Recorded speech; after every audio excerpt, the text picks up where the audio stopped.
This is Partners in Crime with Adam Croft and Robert Daws. Hello. Welcome to Partners in Crime. We're still here. We're still alive. We've been exhumed. We have. A couple of weeks off. Yes. And a very busy couple of weeks too. Yeah.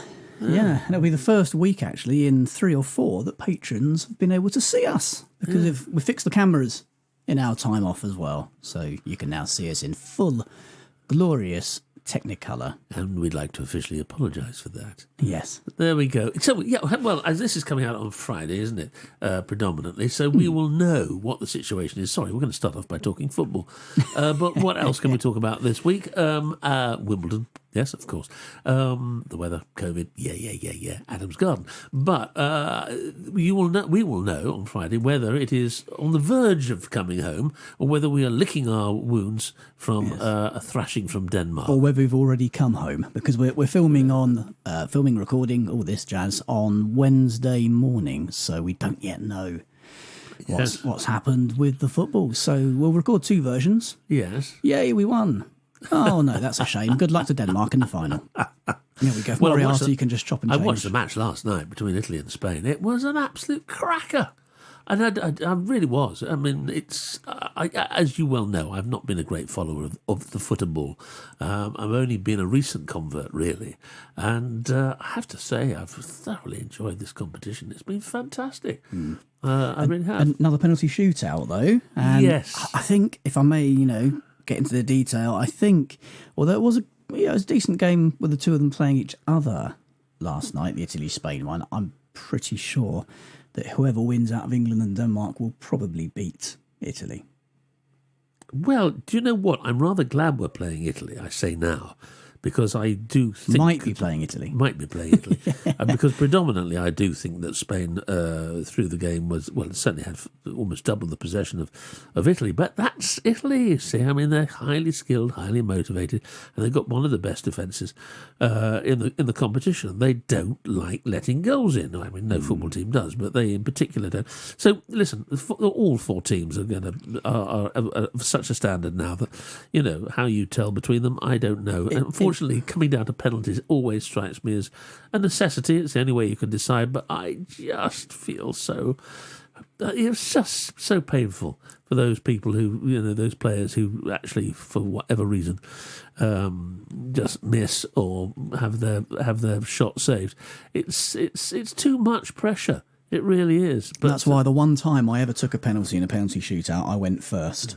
And I took it very, very quickly, tucked it in a corner and went, I'm never doing that again. But I think you were talking about how good Italy have been in terms of their defensive record, but England haven't conceded a single goal. Oh, they got a clean sheet. Yeah, they got a clean sheet. For the entire competition. Adam, yeah. Not conceded a goal. Well, basically, they're just playing their normal game, and see how it goes. It's a game of 2 halves. It's a game of 2 halves. 2 halves, absolutely. At the end of the day, when all's said and done, at the end of the day. Yeah, well, thank you. Back to the studio. Anyway, enough football, don't you think? I do. Have you got any crime? I've got a little bit of crime. Do you know what? Yeah, let's go to you first. Then. Okay, well, listen, I've been watching 2 documentaries on the same subject. It's a bit like buses. You wait for years and 2 come along all at the same time. But one is on Sky and one is on Netflix. I'll read this out. This is John Murphy for the Irish Times, and it just gives some background to what it is. With the months ticking down to the 25th anniversary of the murder of Sophie Toscan du Plantier, the harrowing details of her death have once again been cast into the spotlight.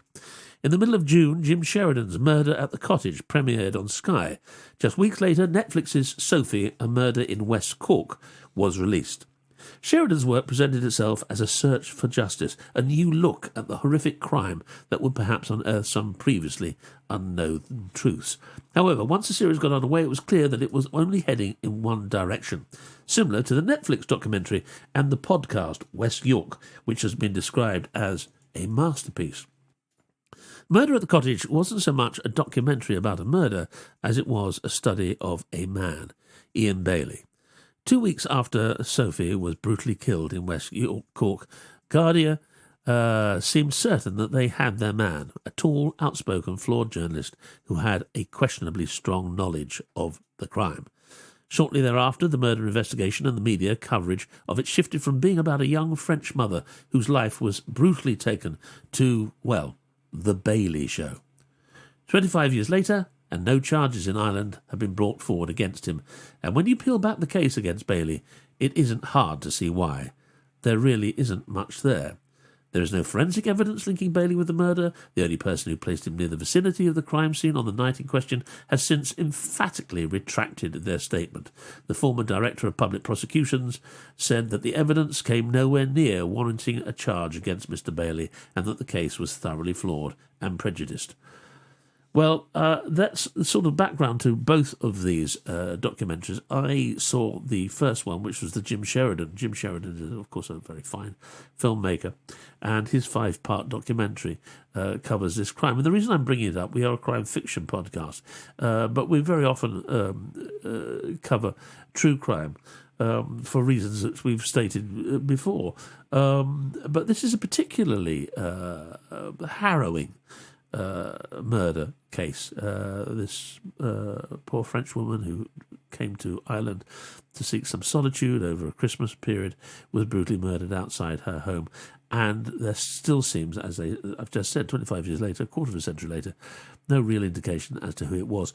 Both the documentaries cover much the same territory, but each does it in a very different way. And the Netflix one that follows adds new elements to it, which are actually quite interesting. I didn't know that the Netflix one was actually going to be broadcast, so I watched the Jim Sheridan one and then found out about Netflix, and I thought, what do I need to watch it again? It's going to cover the same ground. And I'm very glad I did, because it does cover slightly different ground and throws up different possibilities. But this article that I'm just reading by John Murphy throws up even more. And the rumour is that there's going to be another documentary made about it and maybe new evidence coming forward. But watching it from my point of view, I found it absolutely fascinating. It is a terrible murder and deeply upsetting. But the fact that there seemed to be no clues, no forensic, nothing, only this chap Ian Bailey, who, as one of the people interviewed said, loves an audience. And he does. And you have to watch it if you choose to watch it and come to your own conclusions. And I went backwards and forwards because he seems to be so obviously the person who may well have done it from so many different angles.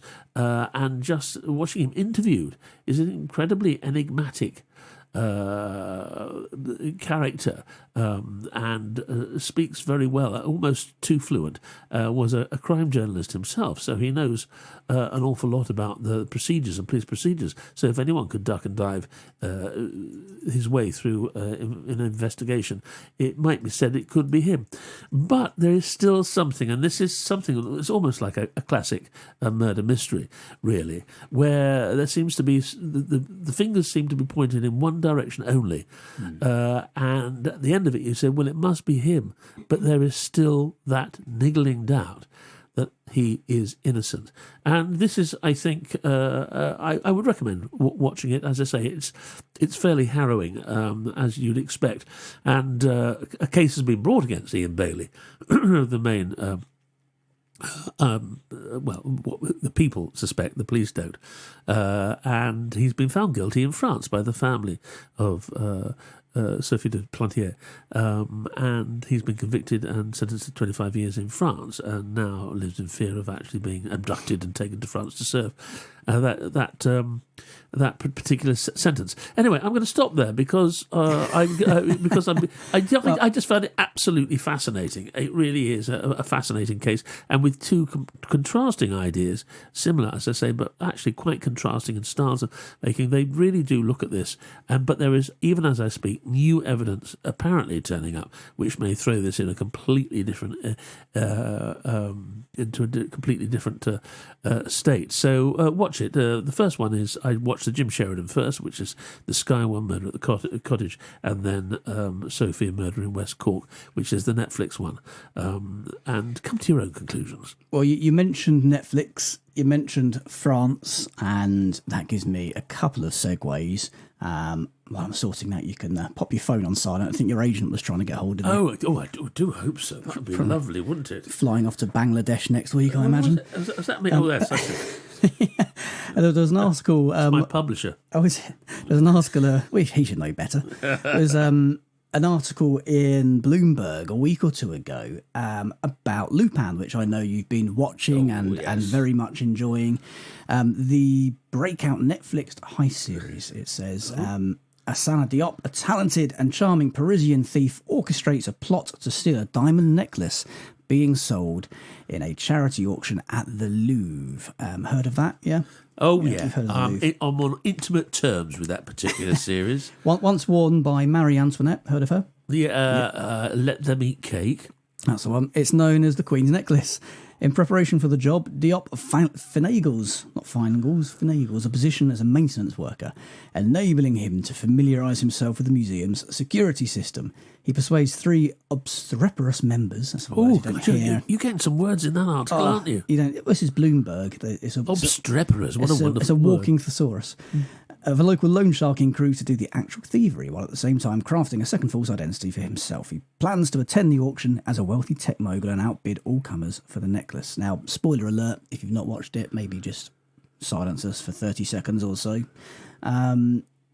He slips the necklace into it's a wonderful sleight of hand. Bag, walks past the guards, and he's gone. There's a whole article here in Bloomberg about how they've pulled off the perfect heist. Yes. In this. And it's interesting. It's a really, really long article. There's no way at all I can read it all out, but Moriarty will, with all the articles we talk about, put a link in the show notes so you can go and read it properly without us waffling over the top of it. Lupin premiered in January, was watched by 76 million households in its first 4 weeks, making it the second most successful debut ever for an original Netflix show after only Bridgerton.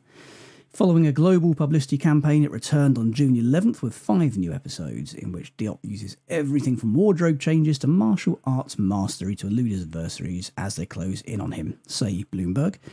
The reviews of part 2 have been laudatory, even if critics caution viewers not to overthink the show. And you'll be pleased to know, Bob, a 3rd instalment is on the way. It better be. It better be. Well, I mean, I've waxed lyrical about it over the last few episodes, really, because it really is a splendid piece and takes you on such a great journey. I mean, it's just huge entertainment. But there's wonderful detail. You're quite right about the heist. I mean, it's brilliantly pulled off, and you think, oh, gosh, I mean, that's really brilliant. But there are other areas which are just left to total fantasy. And it just goes, look, this man's a magician and he can do this. Don't ask, we're not going to show you. The magic circle protects all its magic secrets, and Lupin does exactly the same. So it's a great, fantastic series, beautifully made with a wonderful central performance. So yeah, I'm sure most people have seen it by now, but if they haven't, then Netflix is the place to go.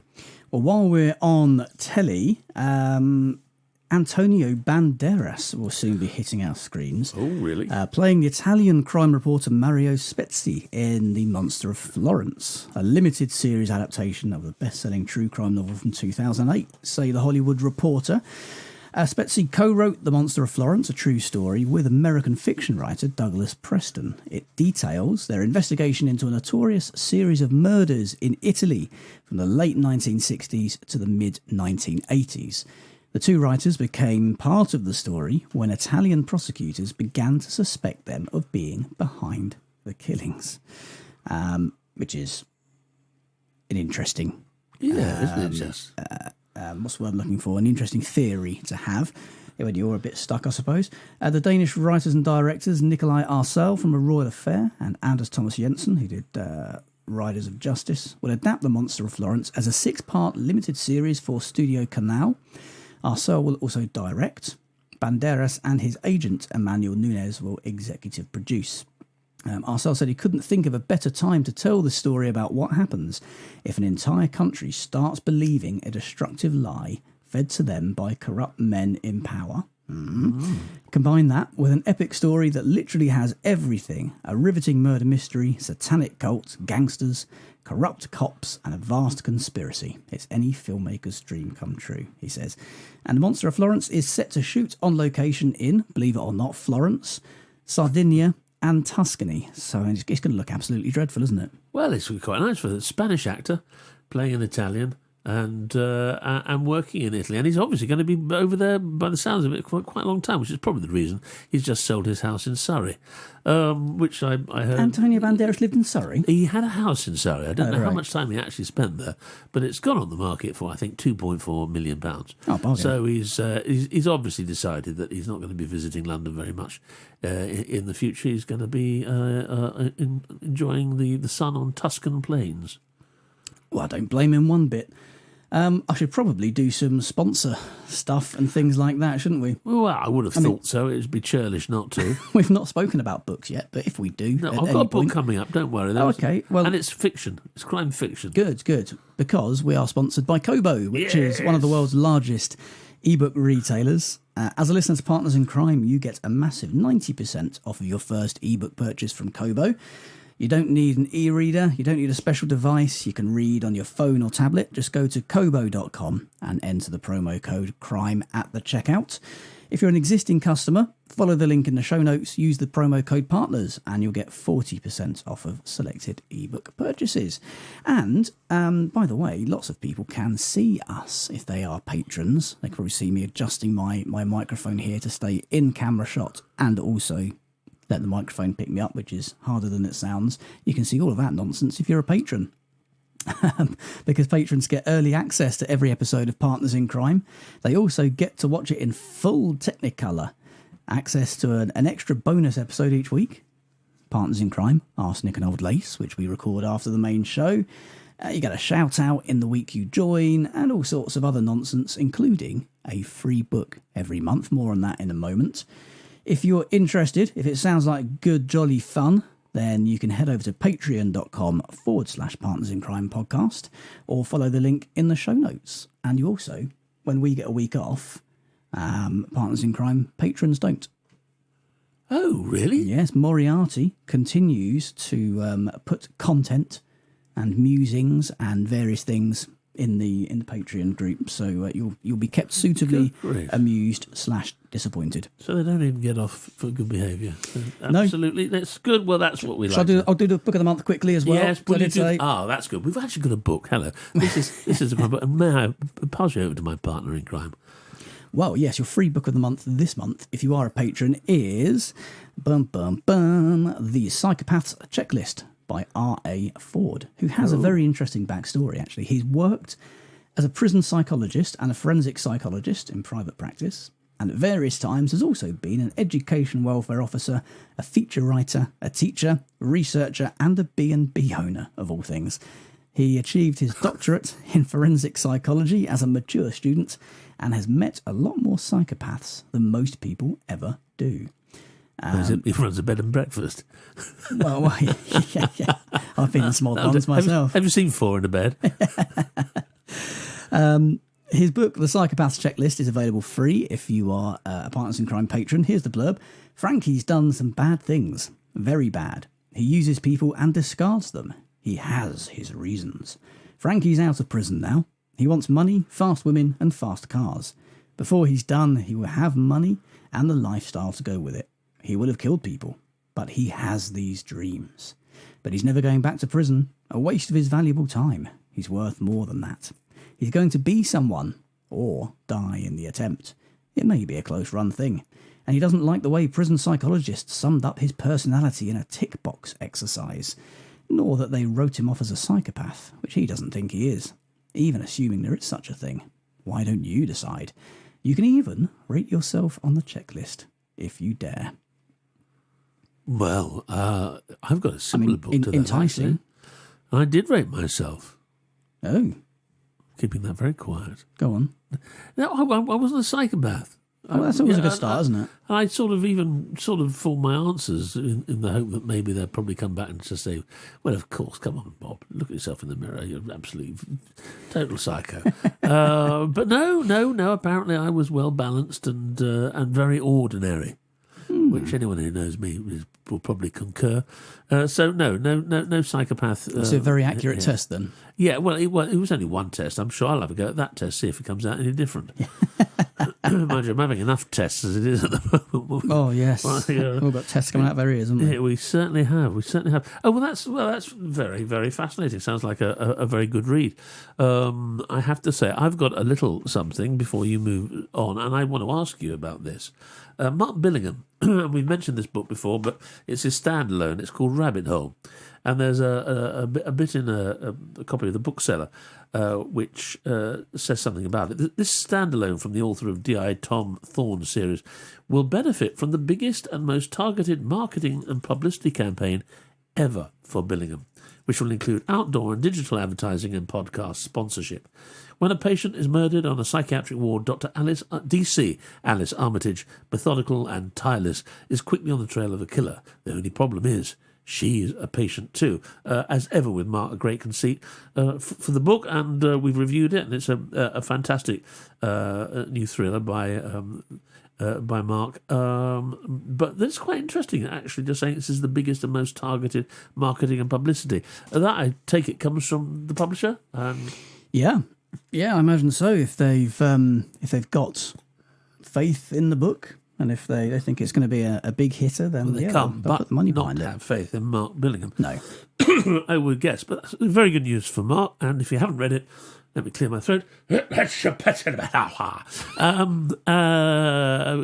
get it, because it's a great read. Yeah, do. It's and Mark Billingham, of course, lovely chap, friend of the show. He's been on. He's done various bits and bobs. So yes, please. And also, he's he's great at festivals. If he's appearing in a festival, go and see him, because he's absolutely hugely entertaining. Yes. And he's a musician, as we mentioned before. Has a band with Val McDermid and several other fun-loving crime writers. Fun-loving crime writers, I think, isn't it they're called? Yeah, the Funky Junky Crime Writers. Oh, do? No, I'm just making this up. They're great. But while we're on festivals, the Theakston Old Peculiar Crime Writing Festival, of course, actually happening this year, 22nd to the 25th of July. Squeaky bum time that was, wasn't it, in terms of things opening up on the 19th. But the full festival programme has been published. Special guests include Richard Osman, Ellie Griffiths and Anne Cleves, all curated by the festival's programming chair, Ian Rankin. Ever heard of him? Yes, vaguely familiar. Well, it's the 22nd to the 25th of July at the Old Swan Hotel in Harrogate, which is where Agatha Christie was found after she went missing all those years ago. Yes.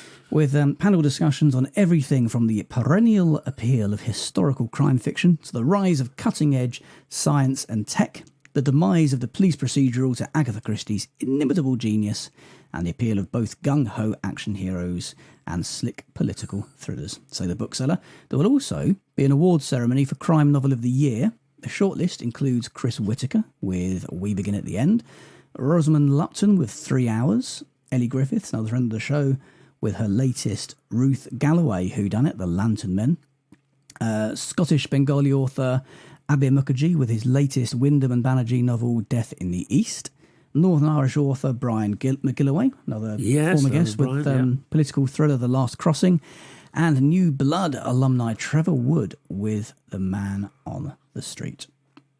So there we go, that's the short list there, and that'll all be happening, well, in, where are we now, about 2 weeks from now.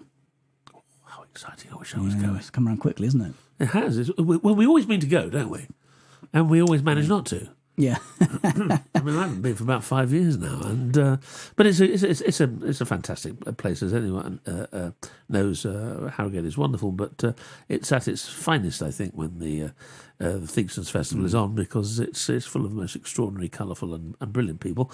And so get along there, get some tickets if you possibly can, and enjoy yourself. Then disappear up to Betty's Tea Shop and get yourself a nice scone and jam. Or if you fancy a different festival, Bloody Scotland, the International Crime Writing Festival, is on in September. they've revealed that 3 of the books on this year's McIlvenney Prize long list have made the shortlist for this year's Bloody Scotland Scottish Crime Debut of the Year. The shortlist is The Silent Daughter by Emma Christie, No Harm Done by Alistair Liddell, Edge of the Grave by Robbie Morrison, and Waking the Tiger by Mark Whiteman, which of course is a Hobeck. He is a Hobeck. book. He's a Hobeck author. I'm very proud we are of him too. So of those 4 there, you've got 2 which are with, well, one that's with a massive publisher, one that's with a pretty big publisher, one that's with Hobeck, who are a new publisher, been around for about a year or so, and, you know, in many ways still finding their feet, so it's brilliant to have an honour like that. And another one, Alistair Liddell, who published it himself, published it independently. Right, that's a real mix, isn't it? Exactly. Yes. It's brilliant to see that those walls are being very much smashed down. The shortlist is based on points received by a team of readers, largely made up of bloggers and booksellers. But the winner will be judged by Janice Forsyth from BBC Radio Scotland, Simon Lloyd from Waterstones, and Kenny Tweedale from sponsors the Glencairn Glass. As ever, author and co-founder of Bloody Scotland, Alex Gray, has also selected 4 debuts that have made a big impact on her from those not eligible for the debut book of the year. And she's picked Lara Thompson's One Night New York, How to Kidnap the Rich by Rahul Rayner, The Long, Long Afternoon by Inga Vesper, and The Final Round by Bernard O'Keefe. Alex Gray is on the long list for the McIlvenney Prize for the first time and said this year's debuts were incredibly strong and all looks well for the future of crime fiction, which is always handy to know when you're 2 crime fiction writers presenting a crime fiction podcast. The winner of the Bloody Scotland Scottish Crime Debut of the Year will be revealed on Friday the 17th of September in Stirling. Perfect. Well, that's a great event as well. And as we've mentioned many of the times and oft on Partners in Crime, Scotland has many very, very, very fine crime fiction writers. And that festival is supposed to be superb. I've never been, but I would love to go one day. So there we go. Well, I suppose we're back to football now, because it's tonight is the night we're having hot dogs and fried onions, and in my case, some non-alcoholic beer. And Not going for bacon and do you know, Jarl or whatever the cheese is. Jarl, is it called? Oh, it's Jarl. Jarlsberg. Jarlsberg, maybe. Jarlsberg and Carlsberg. Yeah. There you go. That'd be a nice Danish mix. Nice cheese. Well, I've been eating Compt. Had a little bit of Compt at the weekend. Yeah, exactly. Which is it's not that dirt tea you were talking about? No. Okay. If you're eating cheese, you're very far from actually cleansing your body with a nice mushroom-based dirt tea. But I was going to say, the dirt tea cleanse is going well then if you're scoffing your face for cheese and hot dogs. It hasn't lasted, I have to say, but I'll pick it up again. That's what I always say. So, how are you watching the match tonight? At home on the TV. Oh. Yeah. I'm not going to risk a pub. I mean, it's not much point anyway because you'll be sitting at tables and with not a huge amount of atmosphere. And if there is atmosphere, then it's probably not going to be safe at the moment either. So, I'll just sit at home and drink plenty of beer. I might eat some cheese as well, actually, if you've made me think. Well, yeah, some Jarlsberg or some Compt. Some Compt, yes. Or Compt? your regular dose of Edam. Oh, I don't like Edam. No. Compt, it's a French cheese. It's a French cheese. It's COMTE. And it's particularly lovely. Is it especially a soft cheese? Especially with a piece of fresh French bread. Mm. I don't think we eat enough cheese with French bread in this country. We tend to eat it with crackers, which is nothing wrong with crackers. Very messy. Nothing wrong with grapes, but I'm sitting here absolutely confounded by the fact that we're just talking about a cheese board. But there we go. It's come to soft cheese. It's come to us. No. It's Okay. not, but it's not. It's not a sort of soft cheese. No, it's not a soft cheese. Okay, I'm not keen on soft cheese. Even Edam is too soft. Compt is as tough as it gets. I mean, Good. you don't want to bump into a piece of Compt down a dark alley. No. Let me tell you. But it's absolutely delicious. So yes, well, I'm going to be gathered around with hot dogs this evening and a little beer as we cheer the Three Lions on. And wish them well, and also sparing a thought to Denmark, which has produced some of the best crime fiction on television over the past few years. So we thank them for that, and maybe, hopefully, we'll we'll beat them. But either way, it's going to be a great game, as it has been a fantastic tournament. And it's done everyone's heart good, has it not? Not everyone, because some people hate football, so then they're going to say, well, I'm not been interested in that. But it has really. But they're miserable anyway, so. Exactly. There's no hope for that. It's lifted our spirits, and goodness knows this country, and in fact the entire world needs its spirits lifting at the moment. They can't all win it. They can't all win it, but the fact it's taken place, and the fact that it's taken place so splendidly, and the fact that we've seen so much extraordinary talent out there. I mean, it's almost, dare I say it, slightly eclipsed Wimbledon this year. So I've hardly watched any of it, I'm ashamed to say, and I usually like Wimbledon. But there we go. You can't watch sport all day when you've got crime novels to write. No, but, Although I try. Hotdogs and Comte tonight. I think if Moriarty hasn't already found a suitable title for the episode, I think, Hotdogs and Comte, probably. Well, that's it. And as we just creep over the half hour, I think it's time to bid farewell to the intrepid broadcasters, Croft and Daws, as they leave you after another episode of Partners in Crime, broadcast throughout the world. And I'm off, by the way, to start planning my new crime detective series. You start Hot Dogs and Comte, my two new detectives. There we go. Yes, I'll be on a royalty for that, I hope.